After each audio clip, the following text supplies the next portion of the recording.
Today ay first Sunday po ng month ng October and we are celebrating our anniversary month.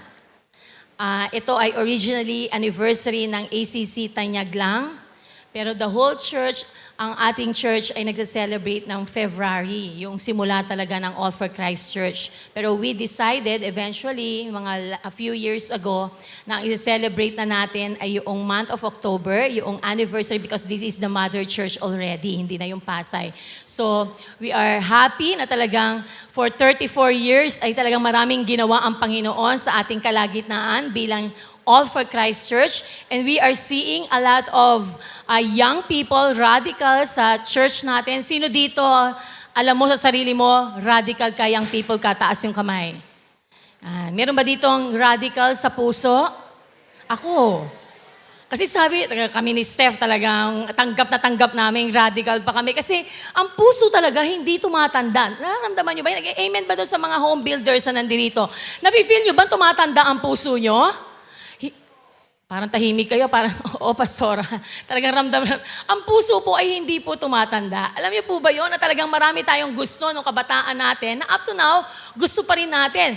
Minsan hindi mo nagagawa ng madalas kasi medyo may edad ka na, pero kapag nagawa uli, ay talagang naaalala mo yung kabataan mo na sarap palang gawin and naaalala mo na ang puso mo gusto pa rin pala siyang gawin.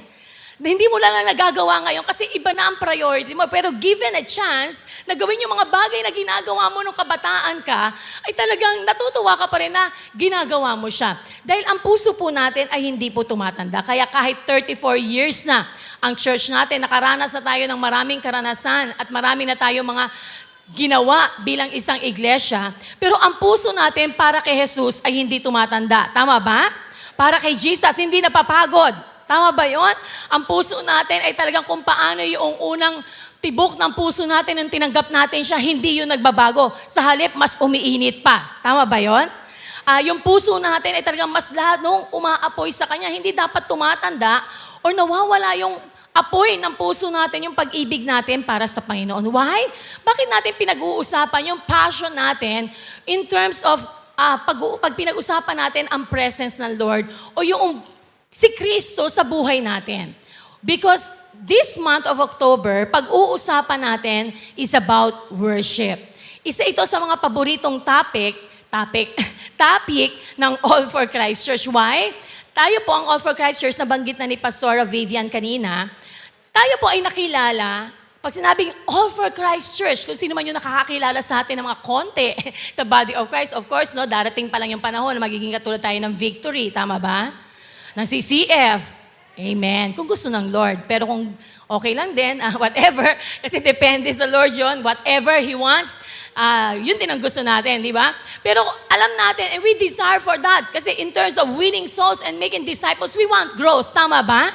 Not just for our name or makilala tayo or dahil ang galing natin mag-disciple, pero dahil yun ang gusto ng Panginoon, kaya gusto natin. We want growth. We want to make disciples. Kasi gusto ng Panginoon yun. And mamaya, mapag-aaralan pa natin yan kahit pinag-uusapan natin ang worship.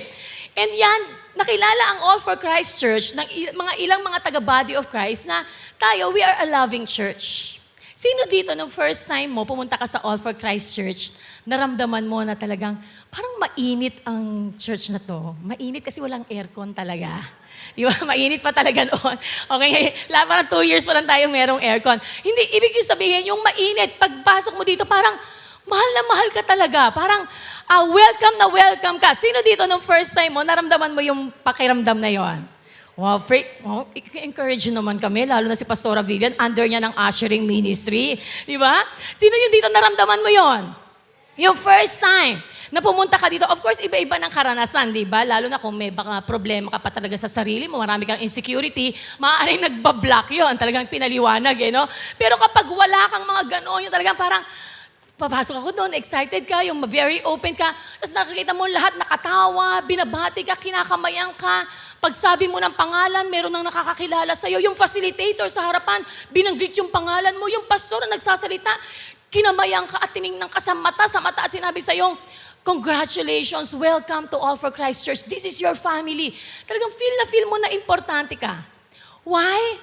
Isa sa mga regalo ng Panginoon sa atin as All for Christ Church, we are a loving church. mahal natin ang isa't isa. Tingnan mo nga yung katabi mo.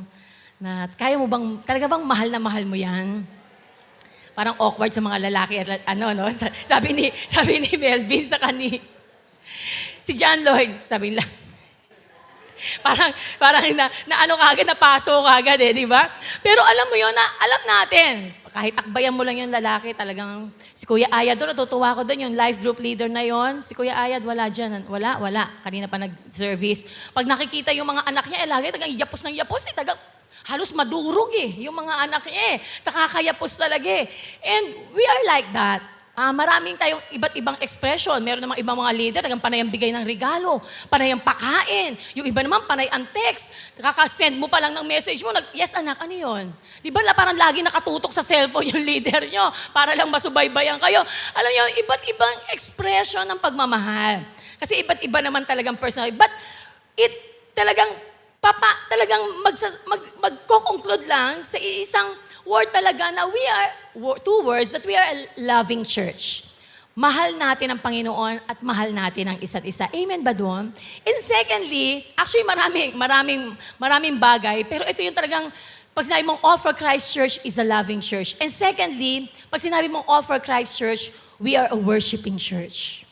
Actually, noong araw, nung panahon nga, yung kinikwento ni Pastora Vivian, nakilala pa tayo, we are not just a worshiping church. Meron pang daduktong doon sa worshiping church. Sabi nila, ACC is a dancing church. Kasi noong araw, kukunti pa lang tayo, pero yung 50% ng members natin, mga dancers, na-imagine nyo ba yun?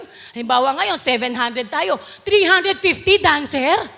Nakita mo, gumaganto lahat dito, Talaga namang 350, talagang kulang ang auditorium sa atin ng TCU para ma-accommodate yung 350 dancers. Andiyan ka ba, Ate Baki? Kuya, sino yung Enrique Hill ng All for Christ Church? Asa na si Kuya JR? Nagsasayaw si Kuya JR, tingin ko si Enrique Hill mga pilantik ng palikpik Di ba, alam mo yon? Wala, Kuya JR lahat. Talagang Ate Baki lahat or Ate Kat. Di ba na talagang nakilala tayo doon, we are a dancing church because we love to worship God. We love to sing. We love to dance. Minsan nga nasa Body of Christ ako, sabi ng isang pastor, ito, taga All for Christ Church, wala kasi makuhang worship leader. Ito si Ate Lynn, mag-worship lead. Akala pag taga All for Christ Church, lahat magaganda boses. Akalain niyo yun, sabihin niyo nga, wala lumabas. Yan, meron. Pag mababa, meron. Alright, so, yun tayo ang pagkakakilala sa atin. Pero why we are raising up our hands? Why nakilala tayo na we are a worshiping church? Why we are a dancing church? But sinabing All for Christ Church, grabe yan. Talon yung mga radical dyan, walang kapaguran. Kahit nga matatanda, hindi na nahiya, talon pa ng talon, hindi na bagay. Ako nga may talumpe. Alam mo yon, and that is worship. Hindi mo iintindi yung katabi mo.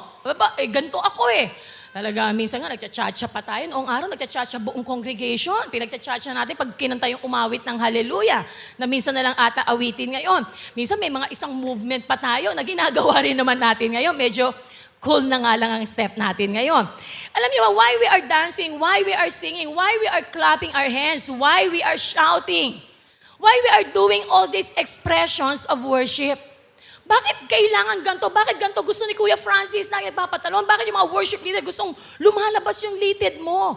Hindi ba pwedeng, yung hindi ka kakanta, yung talagang i-inhale ka lang, tapos dadamahin mo yung presence ng Lord, tapos mag-i-exhale ka.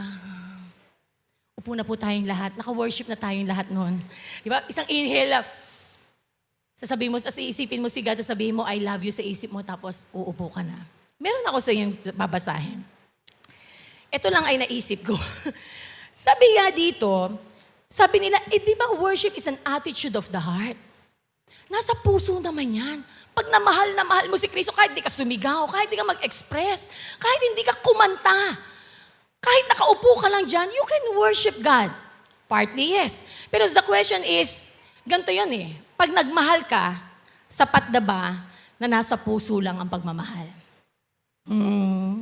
Di ba? Sapat ba na nasa puso lang ang pagmamahal? Lahat naman tayo nagmahal, di ba?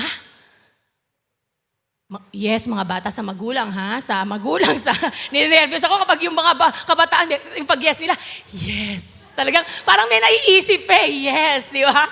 Alright?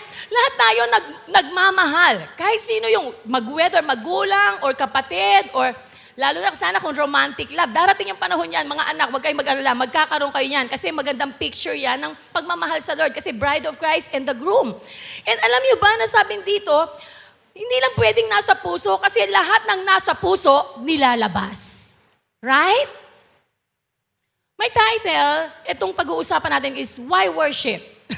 Okay, why worship? Why clapping our hands? Why shouting? And bakit? Bakit? Kasi worship is an attitude of the heart. Sinabi yan ni Pastor Willie kanina, worship is a lifestyle. Sabi nga, bakit kailangan bang gawin yung mga expressions na ito? Kaso nga, kapag nagmamahal ka, hindi pwedeng sa puso lang. Dapat nilalabas yan.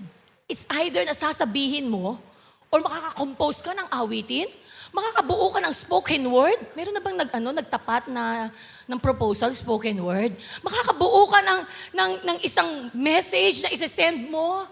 Or makakapagbigay ka ng isang status para paringgan yung taong minamahal mo? Or minsan hindi ka marunong magsalita pero lagi ka nagre-regalo? Or minsan naman ikaw ay naglilingkod, panay ang service mo, panay ang hatid mo, panay ang sundo mo, panay ang pagluluto mo para sa asawa mo. All these things are expressions of worship, of love.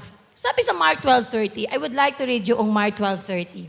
Ang sabi diyan, and you shall love the Lord your God with all your heart, with all your soul, with all your mind, and with all your strength.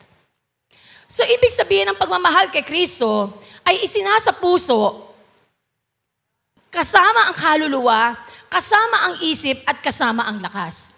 Ibig sabihin, pag ikaw ay nagmamahal kay Kristo, ang ibig sabihin nun, buong puso, priority mo siya. Ang ibig sabihin ng soul, it is your will, your emotion. Yun ang ibig sabihin nun, na kahit tinatamad ka, pero because you love the Lord your God with all your soul, kaya mong utusan ang sarili mo, mag-worship ka. Mag-concentrate ka sa Panginoon. Give your best to God. Pag sinabing with all your mind, talagang siya lang ang focus. Mahirap yung nag-worship tayo na talagang, alam mo ba, kailangan mo mag-express ng worship kasi nakakatulong yung para mag-focus sa Lord. Kapag hindi ka nag-e-express, ikaw subukan mo, meron kang ka-date. Kausap mo, pastor mo, titigan mo lang siya 30 minutes. Tapos wala kang expression kahit ano kinikwento niya. Subukan mo, mga 5 minutes pa lang lilipad na isip mo eh. Pero kapag talagang tumatango ka, oo nga po, nag-a-agree ka pa, natukaking God with all your mind, na lagi siya ang nasa isipan mo. And sabi dito, with all your strength. Sabi nga nila, kailan pa nagkaroon ng kamay ang puso? Kasi sabi nga noon, yung puso ko naman nakataas ang kamay. Kahit di ako nagtataas ng kamay, yung puso ko sumasayaw, ang lakas ng kabog ngayon, sumasayaw siya. Pero ako hindi ko kayang sumayaw talaga eh.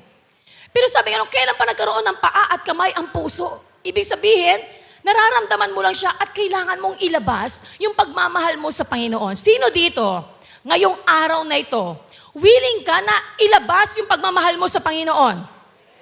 I-express yung pagmamahal mo sa Panginoon. Because that is who we are as All for Christ Church. We love to express our worship to our God.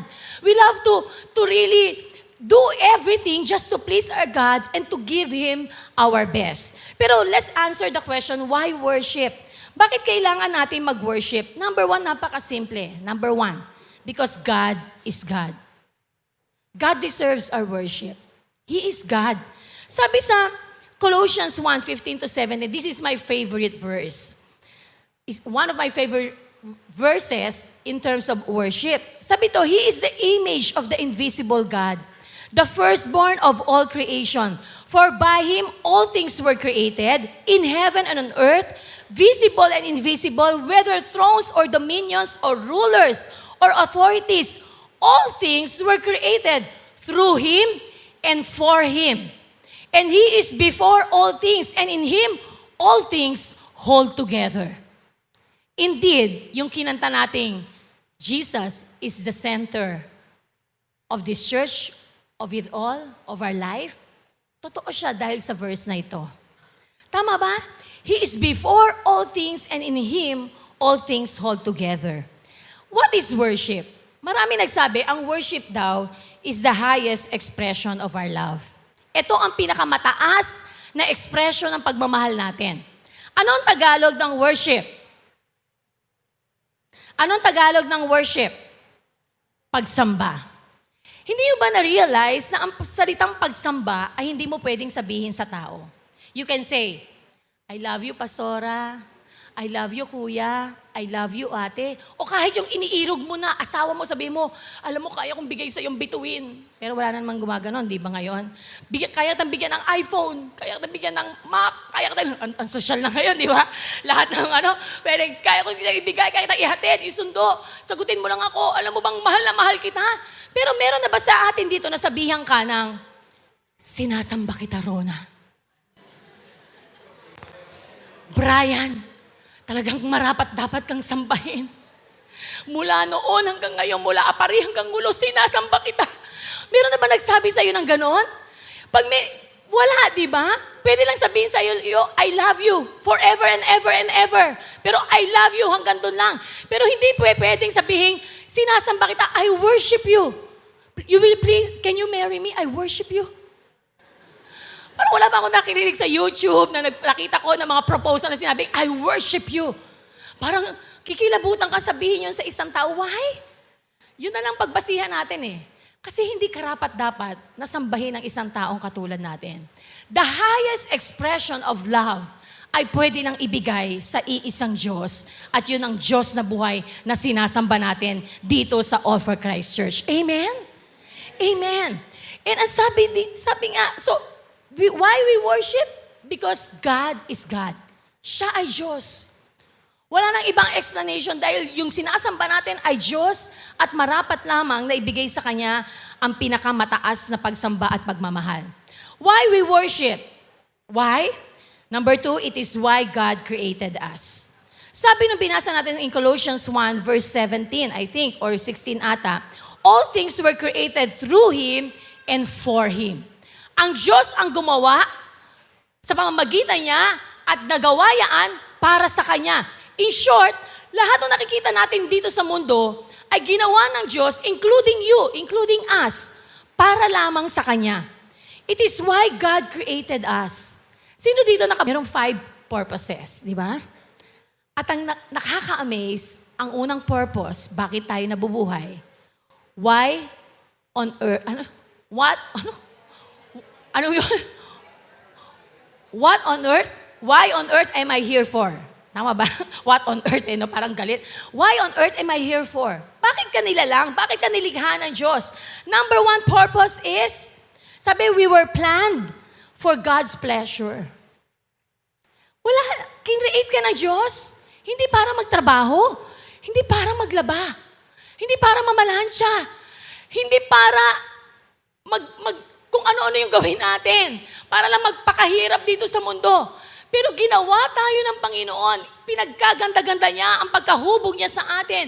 Nilagay ang iba't ibang kanya-kanyang personality. He made every person, every nation, every tribe different. Bawat tribo, iba ang sayaw. Pasensya na kayo ha, kasi sa ulado ko talaga halos lahat ng mga sayaw ng Pilipinas dahil noong dancer talaga, niridim namin lahat ng mga amaze kayo pag sinabi mong Maranao, talaga namang singki lang pumapasok. Pag sinabing bakit may ganto-gantong ibang step? Pag sinabing ito ang step. Tribe pa lang ang pinag-uusapan, hindi pa pinag-uusapan ng ibang culture. Ginawa tayo na unique ng Panginoon. Bakit unique? Kasi for His pleasure. Ikaw ba, kung ikaw ang hari, gugustuhin ba na isa lang ang performance? Pero gugustuhin mo, actually, hindi ka na lumabas sa ibang tribo, sa ibang bansa. Pero yung bawat katabi mo, iba siya magpagkinanta yung, yung mga upbeat music natin? Yung merong dance. Ano yung mga favorite song nyo?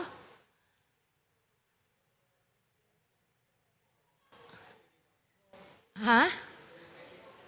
Paano yun? Bigyan niyo ako ng isang linya. Turn it up, this sound of praise, make it louder. Hindi mo ba pwedeng yung palakpak ng isa, pangit ang palakpak niya, ganito kaya dapat ang palakpak. Yung ang pangit ng indak niya. Pero mapapansin mo, pag ikaw worship leader dito, parang worship leader, parang pag worship, pag tinignan mo, different kind of expression. Kinreate tayo ng Panginoon na dinisenyo niya na iba't iba talaga tayo para dahil makita niya for His pleasure. Matuwa siya kung ano yung iaalay natin, lalo na ang buhay na meron tayo because we are a living sacrifice, ang bawat isa sa atin.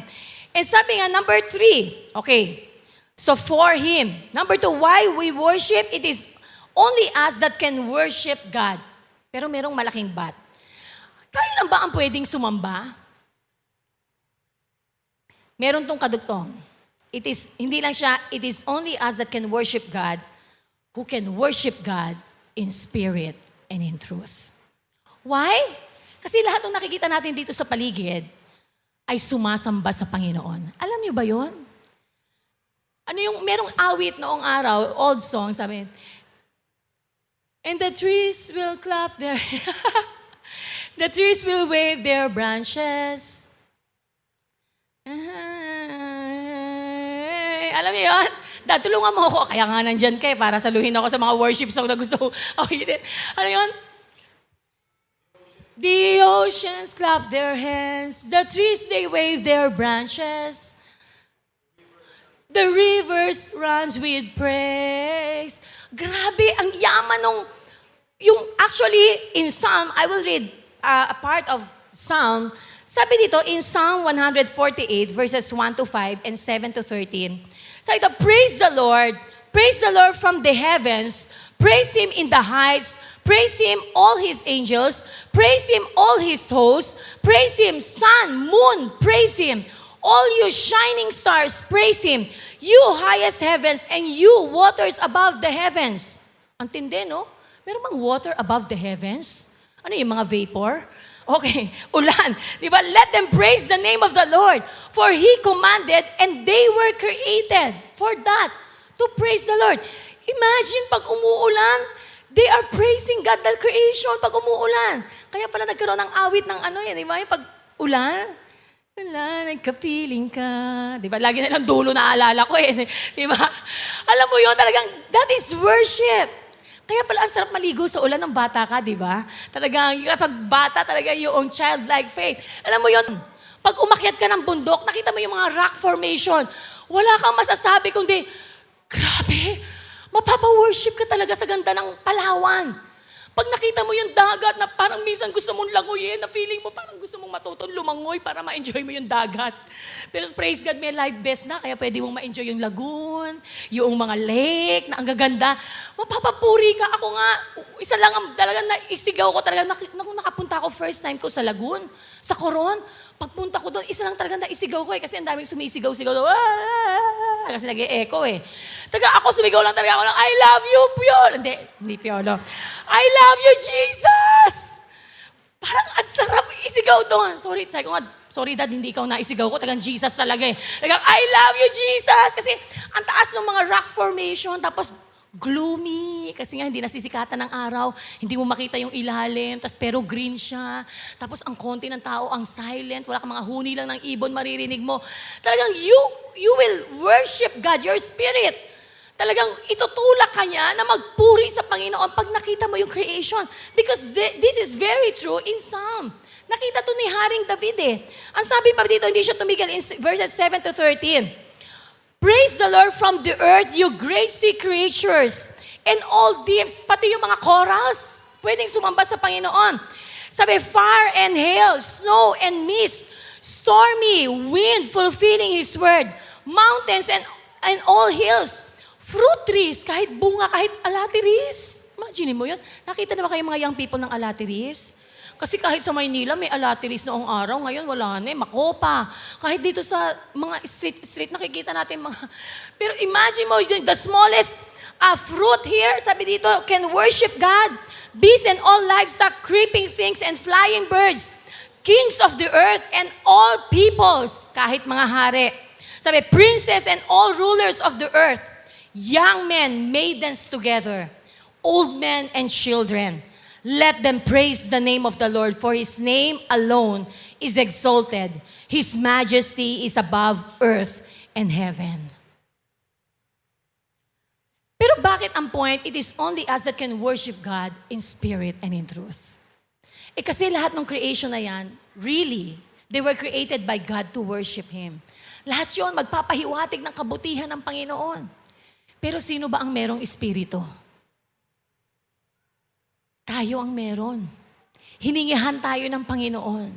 Kaya ibang klase yung pagsamba mo. Sabi mo sa katabi mo, ibang klase kapag ikaw ang sumamba. Walang sinabi yung ganda ng rock formation. Walang sinabi yung lagaslas ng tubig. Walang sinabi yung kahit Sea of Trees, may movie kasing Sea of Trees, ibig sabihin nun, talagang grabe. Isang forest na talagang hindi kahit yung biglang humangin, talagang humangin, talagang marinig mo yung mga huni ng ibon. Kahit kaliwete boses mo, I tell you kapatid, walang sinabi ang ganda ng huni ng ibon sa boses mo dahil yan ang hinahanap ng Panginoon. Amen? Amen. Hawakan mo yung katabi mo. Kahit talaga, ang paa mo ay dalawang kaliwa. Ha? Kayang-kaya talagang sumayaw. Pag sumayaw, isang ganto pala ng paa mo, ang Lord talagang tuwang-tuwa na sa'yo. Talagang, pag umawit kayo, ano ginawin natin kanina? Yung fast song? Ano ginawin natin fast song? Ano ba yun? Ang hirap, ano? Ang hirap pala. Wow! Ako nga, talagang, na. Kahit yung indak mo parang wala sa beat, pero talagang ang Lord, umindak ka pa lang kahit off-beat. Talagang tuwan-tuwa na ang Panginoon dyan. That is your expression of worship. Why? Sabi kasi dito, tayo lang ang makasamba sa Kanya in spirit and in truth. In Luke 19:37-40, sabi dito, as He was drawing near, already on the way down the Mount of Olives, the whole multitude of His disciples began to rejoice and praise God with a loud voice for all the mighty works they had seen, saying, Blessed is the King who comes in the name of the Lord. Peace in heaven and glory in the highest. Nag-worship yung mga tao sa Panginoong Jesus. And some of the Pharisees in the crowd said to Him, Teacher, rebuke your disciples. He answered. Kasi sinasamba siya. And sabi ng mga Pharisees, hindi sila makapaniwala na sasambahin ng Panginoong Jesus. Kaya ang sabi ng Panginoong Jesus, ito ang sagot niya. Ang sabi niya, He answered, I tell you, if this were silent, the very stones will cry out. Pero hindi pumayag si Ron Kenoly. Kilala niyo si Ron Kenoly? Sabi niya, kung kayo tatahimik, wag niyong hintayin yung bato ay susigaw ng hallelujah. Pero ang tanong ko, papayagan mo ba yung bato sumigaw ng hallelujah kaysa ikaw? Parang marami sa, nakakatakot ha, parang marami sa pag sinabi ng worship leader, let's shout hallelujah. Ay pag ganun tayo, baka sumigaw bigla yung bato at siyang sumigaw ng hallelujah. Kasi sabi nga noon, pag ito naging silent, huwag niyong hitayin na sumigaw ng hallelujah yung mga bato. Kasi ginagawa na, sila mismo nag-worship na eh. Pero tayo ang hinahanap ng Panginoon. Eh, ang sabi nga dito, sabi ko nga sa iyo, si Ron Kenoly, hindi pumayag, yung old worship leader. Sabi niya, ain't gonna let no rock outpraise me. Okay, yun na yun. Ayaw makisama dad, ha? Ayaw totoo. Minsan na tayo mag-duet eh. Okay. Alam mo yun, huwag mong hintayin na unahan ka ng creation ng Panginoon. Why? Because point number 4, it is worship that God wants. Ito na ang sagot. John 4:23. But the time is coming and is here when the true worshipers will worship in spirit and in truth. The Father looks for those who worship Him this way. Why David is a man after God's own heart? And being the man after God's own heart, nagkaroon siya ng desire na i-build ang templo ng Diyos. Totoo, si King Solomon ang nag-build ng magnificent, great and magnificent temple for God. Pero ang nag-desire noon si David. Hindi lang pwedeng siya kasi ang dami ng dugong na nalantay sa kamay niya dahil he's a warrior. Ang dami niyang napatay. Pero siya, inipo niya lahat ng preparation because he's a man after God's own heart. Alam niya ang hinahanap ng Diyos, yung pagsamba ng kanyang mga anak, ng mga tao. Imagine ang Egypt, ang Israel, inalis niya sa Egypt. Anong purpose ng Panginoon? Is where you can worship me. Kaya kayo aalis sa Egypt kasi gusto ko na kayo, bansang Israel, na pinili ko, ay sambahin ako at umalis kayo, pumunta kayo dun sa lugar na kung saan pwede niyo akong sambahin.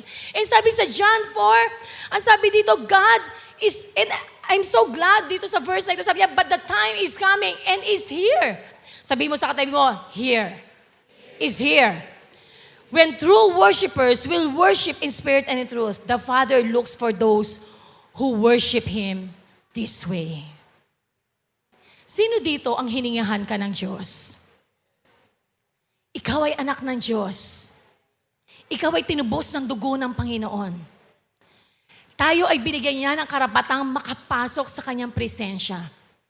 Na wala nang humahad lang sa atin. Hindi mo na kailangan nga mag-alay, sabi ni Pastor Willie, tapos na ang alayan. Kasi inalay na once and for all ng Panginoong Jesus ang kanyang buhay. Kaya we can enter the very presence of God anytime that we want. And we can express to Him the highest expression of our love to God. Ano ang conclusion dito? Pwede ba tayong bumalik doon sa 5 purposes? Yung pala tayo ang hinahanap ng Panginoon. Pero gusto ko lang mag-conclude dito sa mga verses na before itong verses na babasahin ko. Why? Is worship is just an expression of our love? Is it just an expression? Pagpalakpak, pagsayaw, pag-awit, pagsigaw, pagtalon, pagkanta. Kasi kung ganon, paglabas mo sa church na ito, kung hindi ka aawit lagi, hindi ka magde-devotion, that is not worship. Pero alam niyo ba na ang isang anak ng Diyos ay pwedeng sumamba na ine-express ang lahat, pero pwedeng hindi nagbabago ang buhay. That is not worship. Na hindi yung hinahanap ng Panginoon. Worship that will worship God in spirit and in truth. Sa spirito at katotohanan. Pero ang isang tao na binago ng Diyos, nagbabago ang buhay. Kasi noon, hindi pwede na yung isang buhay na nabago ay hindi pwede na hindi niya i-express ang pagmamahal niya sa Panginoon. Alam niyo ba yun? Pwede kang umiyak ka ng marami. Pwedeng ma-fake mo yung expression mo. Pero hindi ka binabago ng Panginoon kasi hindi naman yung magpapabago sa atin eh. Pero kapag yung salita ng Panginoon ay naranasan natin at hinayaan nating baguhin ang buhay natin, pero hindi pwede na isang binago ng Diyos, hindi niya ma-express yung pagmamahal niya sa Panginoon. Para lang yung you cannot love without giving, pero you can give without loving.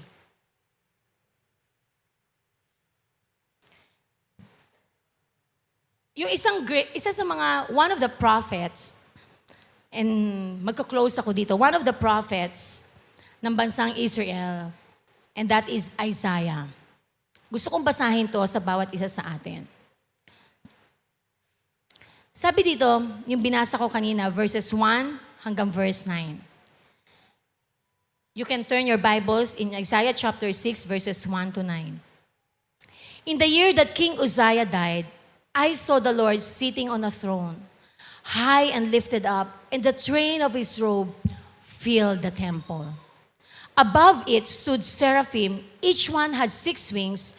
With 2 he covered his face, with 2 he covered his feet, with 2 he flew. And one cried to another and said, Holy, holy, holy is the Lord of hosts. The whole earth is full of his glory. And the posts of the door were shaken by the voice of him who cried out, and the house was filled with smoke. For I am undone. Ano yung sabihin ng undone? I am unclean. Makasalanan ako.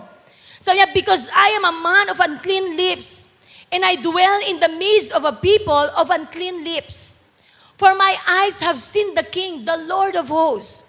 Then one of the seraphim flew to me, having in his hand a live coal, which he had taken with the tongs from the altar, and he touched my mouth with it and said, Behold, this has touched your lips. Your iniquity is taken away, and your sin purged. Also, I heard the voice of the Lord saying, Whom shall I send? And who will go for us? Then I said, Here I am, send me.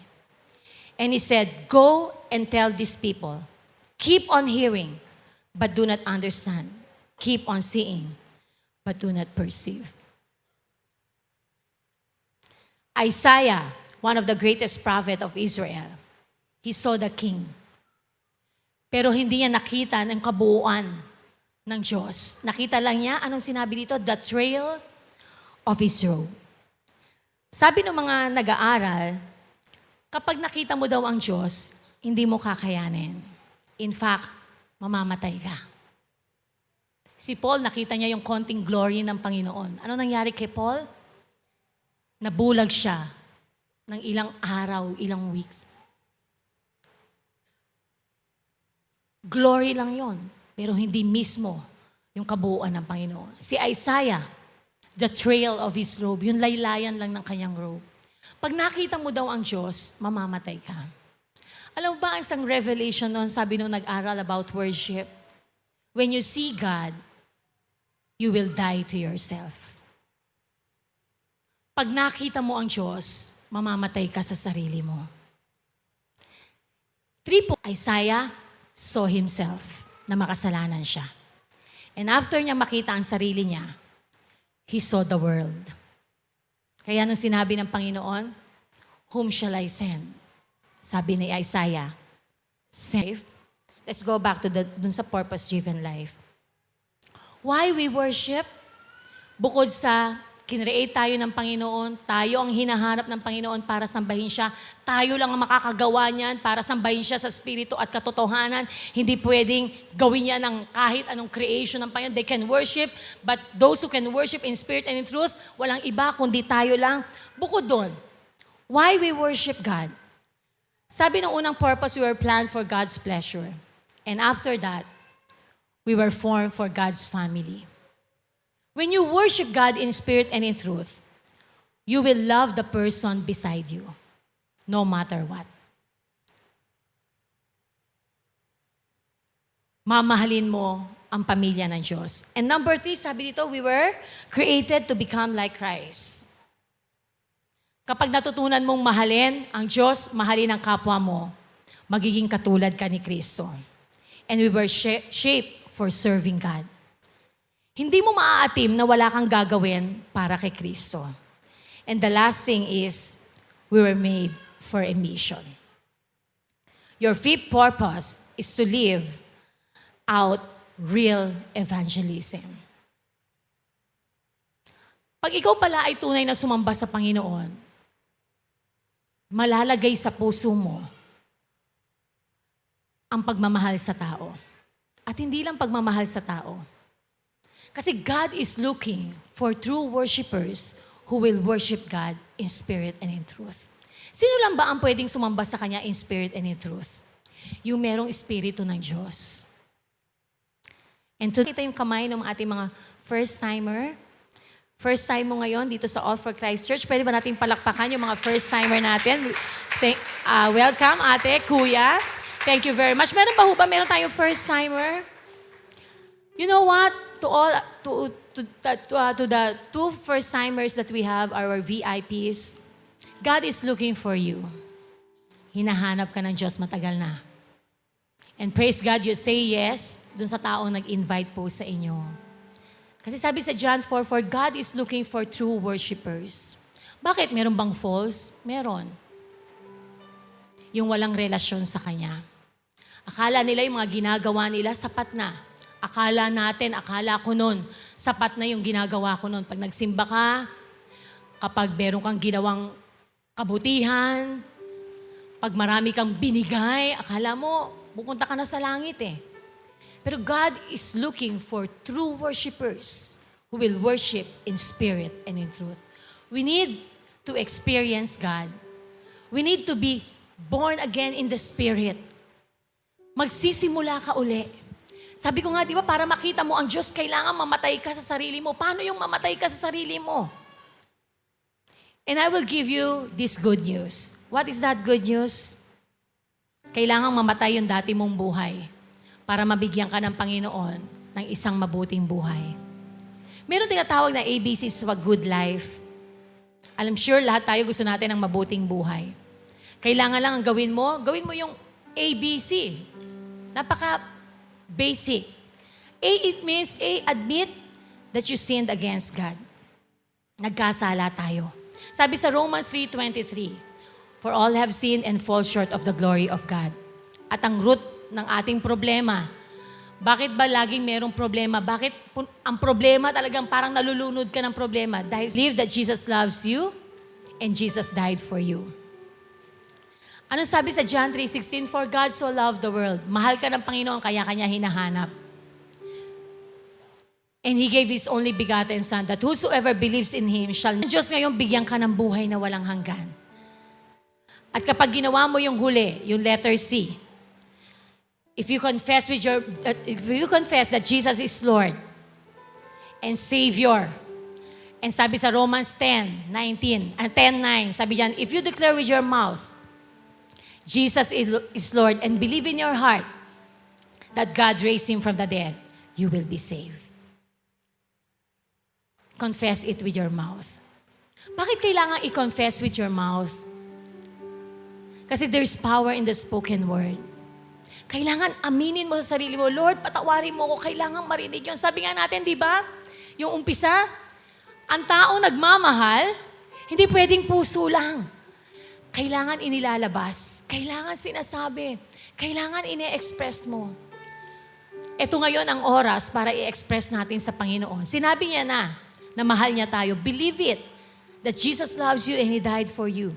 Kailangan paniwalaan mo yun. Pero ngayon, kinakailangan i-express mo. Confess it with your mouth. Say it. At ito ngayon ang pagkakataon mo na sabihin mo ngayon sa harapan ng Panginoon, Panginoon, humihingi ako ng tawad. Yung pala ang hadlang sa relasyon nating dalawa. Para maayos ang relasyon natin, alisin mo itong balakid na ito, itong kasalanan na ito. At pumasok ka sa puso ko at tatanggapin kita bilang Panginoon at tagapagligtas. I will say that prayer and you will repeat after me. Kung hindi mo pa nagagawa itong panalangin na ito, I will count 1 to 3. Kapag gusto mong gawin to, just raise up your hand. I will count 1 to 3. Gusto mong gawin yung panalangin na yon? Iga-guide kita, susundan mo lang yun. Just raise up your hands. 1, 2, 3. Gusto mo bang tanggapin ng Panginoon as your personal Lord and Savior? Taas mo lang yung kamay mo. This is the day of your salvation. Thank you, Kuya, sa kamay na yan. Meron pa ho ba that you want to accept the Lord as your personal Lord and Savior? Again, I will count 1 to 3. Baka meron pang gustong humabol. 1, 2, 3. Okay, Kuya, pwede ba kitang maimbitahan na tumayo, Kuya? Dyan sa kinauupuan mo. Wow! Alam nyo, sabi rin sa John, the same book in the Bible, Kuya, tayo ka lang po. Sa isang tao, nagbigay ng buhay niya para sa Panginoon, all the angels in the heaven are rejoicing. Nag-iisa ka lang, Kuya, pero lahat ng anghel sa langit, nagpepiesta dahil sa'yo. Dahil hinahanap-hanap ka ng Panginoon. Amen? Kuya, close your eyes and say this prayer with me. Enough na maririnig mo. Because there's power in the spoken words. Confess it with your mouth. Close your eyes and say this prayer with me. Panginoong Jesus, humihingi po ako ng tawad sa lahat ng kasalanan na nagawa ko po laban sa inyo. Hugasan niyo po ako ng iyong banal na dugo. At sa araw na ito, binubuksan ko ang aking puso. Tinatanggap kita bilang Panginoon at tagapagligtas ng aking buhay. Salamat, Jesus, sa buhay na walang hanggan. In Jesus' name. Amen. Amen. Amen. Kuya, gusto lang and some of our pastors and leaders will congratulate you. Congratulations. Ngayon, itong araw na ito, ang pangalan mo ay nakasulat na sa Aklat ng Buhay. Merong Book of Life. Totoo siya. At yung pangalan mo ay nakasulat na doon. At walang pwedeng umagaw o magbura or dun sa buhay na nasa kamay na. Right now, you can worship God with us in spirit and in truth. Why? Kasi connected ka na sa Panginoon. And I want to encourage you, Kuya, yung nag-invite sa'yo, I'm sure and I hope meron siyang life group. Yung life group na yung small group na yon, join him dun sa small group na yon. Why? Kasi meron kang bagong relationship sa Lord. Tutulungan kanyang mag-grow doon sa small group na magkakaroon ka ng ate or kuya doon, natutulungan kang mag-grow spiritually. Kasi you are born in the Spirit.